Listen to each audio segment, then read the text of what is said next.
नमस्कार मित्रों, आज हम बात करेंगे साक्ष्य विधि के अंतर्गत सुसंगत तथ्य की। पहला तो मैं ये बता दूं कि साक्ष्य विधि में कहीं भी सुसंगत तथ्य को परिभाषित नहीं किया गया है। सिर्फ ये बताया गया है कि एक तथ्य दूसरे तथ्य का सुसंगत तब कहा जाता है जब तथ्यों की सुसंगति से संबंधित इस अधिनियम की धारा 6 से 55 के अंतर्गत किसी प्रकार से यह तथ्य दूसरे तथ्य से संबंधित हो। यानी कि एक तथ्य अगर दूसरे तथ्य से संबंधित होता है तो वह तथ्य सुसंगत तथ्य कहलाएगा। इस प्रकार हम कह सकते हैं कि एक तथ्य दूसरे तथ्य का सुसंगत तभी कहा जाएगा जब वह एक दूसरे से इस प्रकार संबंधित हो कि एक का होना दूसरे के होने या ना होने को सुनिश्चित करता हो। यानी कि पहले तथ्य का दूसरे को होना ना होना सुनिश्चित करे, वही तथ्य सुसंगत कहलाता है। चलिए हम एक दृष्टांत के माध्यम से इसको समझते हैं। जैसा ए ने बी की हत्या की, यह एक तथ्य है। सी ने बी को ए पर गोली चलाते देखा, यह एक सुसंगत तथ्य है।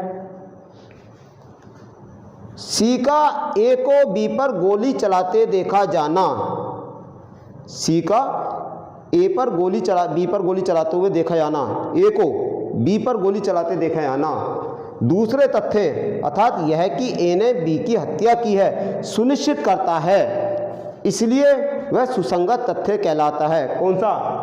सी का देखा जाना, क्योंकि उससे कंफर्म होता है कि ए ने ही बी की हत्या की है।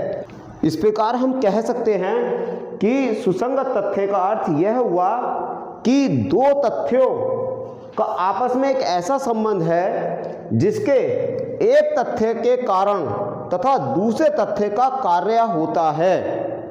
यानी कि पहला तथ्य कारण और दूसरा तथ्य कार्य होता है। यदि एक तथ्य का संबंध कारण और कार्य का नहीं है तो वह पहला तथ्य दूसरे का सुसंगत तथ्य नहीं कहलाएगा। ठीक है ना, कि इनका आपस में यानी कि पहला जो तथ्य है उसका दूसरे तथ्य का संबंध होना बहुत आवश्यक तत्व है।